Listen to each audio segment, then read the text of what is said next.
নারায়ণগঞ্জে এমন একটা জায়গা আছে যেটা এখন সোশ্যাল মিডিয়ায় ভাইরাল।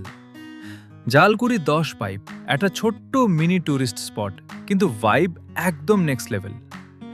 একসময় এটা ছিল একদম সাধারণ একটা জায়গা, কিন্তু এখন পুরো অ্যাম্বিয়ন্সটাই বদলে গেছে। বিশেষ করে সন্ধ্যার পর লাইটিং, ঠান্ডা বাতাস আর মানুষের ভিড় সব মিলিয়ে একদম পারফেক্ট হ্যাংআউট স্পট।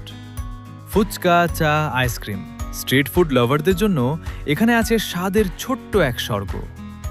বন্ধু, কাপল বা ফ্যামিলি সবাই এখানে আসে এনজয় করতে, একটু ভালো সময় কাটাতে। আপনি কি গেছেন এখানে? না গেলে একবার ঘুরে আসতেই পারেন। স্বাগতম। আমরা এখন আছি নারায়ণগঞ্জের জনপ্রিয় স্পট জালকুড়ির ১০ পাইপে। আজ আমরা ড্রোনের চোখে ঘুরে দেখব এই জায়গার সৌন্দর্য। বিকেলের সোনালি আলো আর ড্রোনে ধরা এই দৃশ্য পুরো জায়গাটাকে করে তুলেছে আরও বেশি আকর্ষণীয়।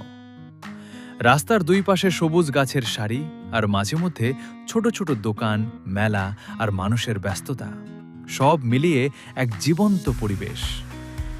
এই পথ ধরে এগিয়ে গেলে দেখা মিলবে একটি সুন্দর ব্রিজের, আর ব্রিজ পেরোলেই বিশাল একটি খেলার মাঠ।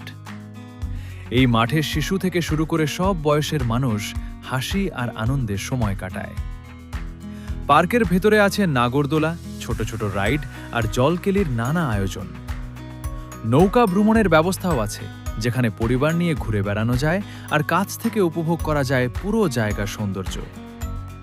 চারপাশ জুড়ে রঙিন মেলা, স্মারক জিনিস থেকে শুরু করে নানা মুখরোচক খাবার, সবকিছুই এখানে পাওয়া যায়। পুরো পরিবেশটাই যেন এক আনন্দময় উৎসব। এখানে আসা মানে শুধু একটা জায়গা দেখা নয়, এটা একটা অনুভূতি, একটা স্মৃতি।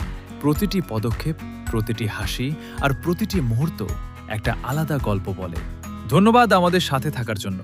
আশা করি এই ভ্রমণটি আপনাদের ভালো লেগেছে এবং স্মরণীয় হয়ে থাকবে। আবারও দেখা হবে নতুন কোনো গন্তব্যে।